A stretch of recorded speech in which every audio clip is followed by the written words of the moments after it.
अस्सलामुअलैकुम दोस्तों, मैं हूं आपका अपनी मोहम्मद नदीम और आप देख रहे हो हमारा चैनल नदीम एचपी। दोस्तों आज मैं दिखाऊंगा, आज हम जा रहे हैं शहर से तेलें और बजरी लेने। शहर का नाम है जंडवाला। मैं आपको वहां जाकर भी माहौल दिखाऊंगा और रास्ते में दिखाता हूं कैसा माहौल है।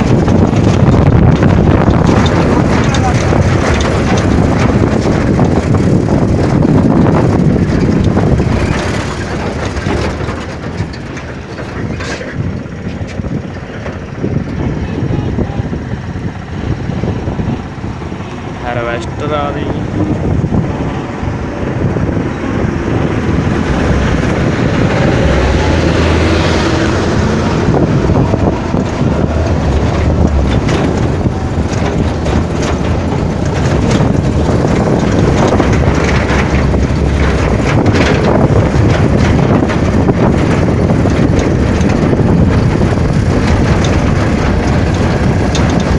दूसरी भी आ रही है, एक और आ रही है हार्वेस्टर।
ये छोटा सा अड्डा है, इसका नाम है सरदार शाह।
गंदम है, गंदम ही गंदम।